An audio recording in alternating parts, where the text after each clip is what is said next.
कुछ दिनों से नाम जप का बहुत बड़ा ट्रेंड चल रहा है। कोई राधा राधा, कोई कृष्ण, कोई राधे कृष्ण, कोई जय श्री राम, सब नाम जप के पीछे लगे हुए हैं। क्या राम राम बोल देना, राधा राधा बोल देना, कृष्ण कृष्ण बोल देने, इतने बोल देने मात्र से नाम जप हो जाता है कि नाम जप की कोई प्रक्रिया भी है? तो इस पे हम बात करते हैं।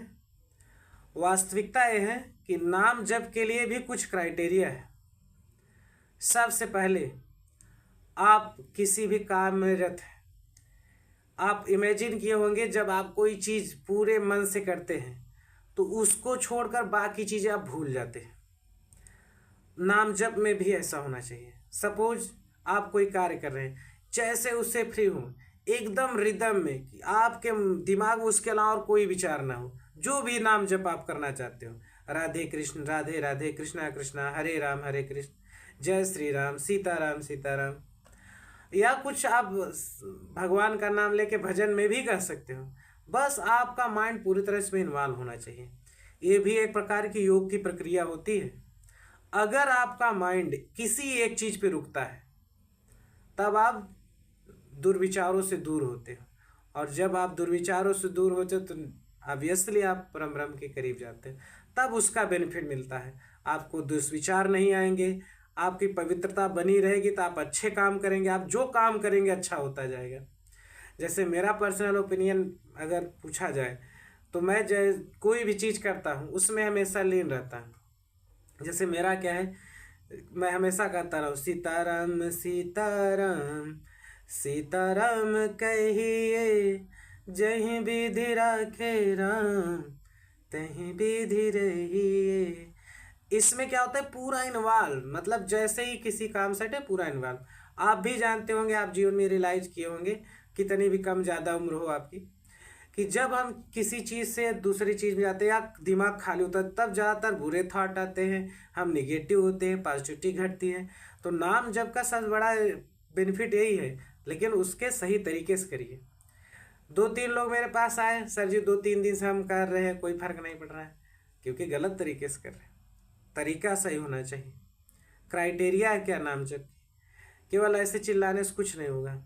कुछ लोग ऐसे भी होते हैं जो जबरदस्ती किसी से कहेंगे जय श्री राम बोलिए या जय श्री कृष्ण बोलिए। किसी को राम या कृष्ण बोल देने से कोई फर्क नहीं पड़ेगा, ना उसके अंदर परिवर्तन आएगा, ना समाज में परिवर्तन आएगा। राम के आदर्श को अपनाना होगा, कृष्ण के आदर्श को अपनाना होगा। वो जो समाज को शिक्षा दिए वो जब अपनाएंगे तब परिवर्तन होगा। मैं आज तक किसी को कभी फोर्स नहीं किया कि आप ये बोलिए ये बोलिए। हाँ, मैं ये कहूँगा कि अगर आप ऐसे जाना चाहते हैं तो आप ऐसे आदर्श को अपनाइए, ये आदर्श आपको ऊंचाई तक ले जाएंगे।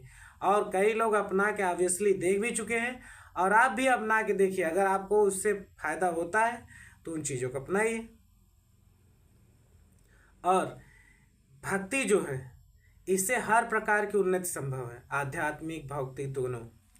भौतिक भक्ति आपकी सही होनी चाहिए, और आप आदर्श कैसा मानते हो उस पर डिपेंड करेगा। अब अगर आप गुरु धर्म अपनाते हो तब आपको धन अर्जन की इच्छा नहीं करनी चाहिए।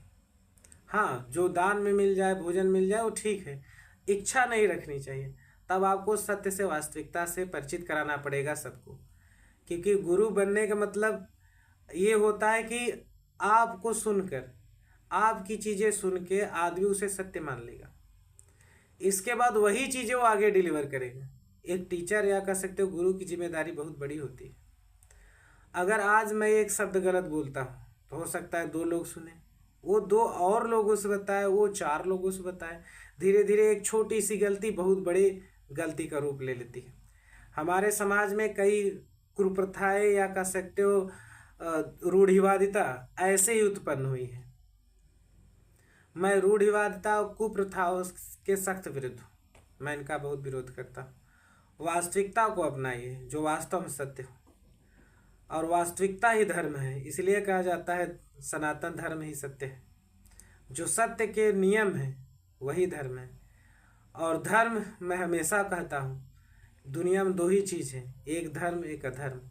धर्म कई प्रकार के नहीं हो सकते कि ये धर्म वो धर्म, ऐसा कुछ नहीं। किसी भी कार्य के दो चीज हो सकते हैं, एक जिससे मानव मात्र का विकास हो और दूसरा विनाश। जिससे मानव मात्र का कल्याण होता है, विकास होता है, वही धर्म होता है। जो इसके अपोजिट, जो आपको विनाश की तरफ ले जाए, वह धर्म होता है। इसके अलावा कोई धर्म नहीं होता। तो आज मैं जो बताया कि नाम जप कैसे करना चाहिए, आप भी अपने जीवन में रियलाइज करिए। किसी भी तरह भजन में ले लीजिए या केवल नाम ले लीजिए, उसको इतना अच्छे रिदम में कहिए कि आपका दिमाग और कहीं डाइवर्ट ना हो। जब आप एक बार इसको दिमाग को एक जगह रोकना सीख जाओगे, ये बहुत बड़ी शक्ति होती है। जब आप दिमाग को एक जगह रोकना सीख जाओगे तो आप उसका कहीं भी प्रयोग करो। आप पढ़ाई में कर सकते हो, किसी कार्य में कर सकते हो, बहुत लगन के साथ कर पाओ, उसका रिजल्ट ज़बरदस्त हो जाएगा। जैसे कभी कभी होता है कि भोजन बनाते रहते हैं, तो होता क्या, नॉर्मल जब हम भोजन बनाते हो तो ना टेस्टी नहीं बनता, वही सब चीज़ें डालो। लेकिन कभी क्या होता है, भजन गाते हुए बनाओ तो ज़्यादा टेस्टी बन जाता है। रीज़न क्या होता है, हम कंसंट्रेट होते हैं, ज़्यादा अच्छा से ज़्यादा प्रोडक्टिविटी उसकी मिल पाती है। तो अगर कंसंट्रेट हो जाते हो एक चीज़ पे, अपने दिमाग को रोक पाते हो, तब उस केस में आप जो भी काम करोगे तो वो आदत धीरे धीरे बन जाएगी। हर चीज़ में आप कंसंट्रेट होने लगोगे। तो आध्यात्मिक के साथ साथ भौतिक भी फायदे हैं। और मेरा ये मानना है कि अगर कोई अपने विचार को, या कह सकते हो दिमाग को, अपने कंट्रोल में कर सकता है, तो अपने भविष्य को अपने कंट्रोल में कर सकता है। वो अपना भविष्य का परिवर्तन कर सकता है। मेरा जो मानना है कि मनुष्य का जो भविष्य होता है वो उसके कर्मों और विचारों पे डिपेंड करता है। जिस हिसाब से उसके विचार आएंगे, उस हिसाब से डिसीजन लेगा, उस हिसाब से उसके जीवन में आगे परिवर्तन होते जाएंगे। और अगर आप अपने विचारों को नियंत्रित कर सकते हो तो समय के साथ आप विचार बदल सकते हो, तो आपका फ्यूचर बदल सकता है। जय श्री राम।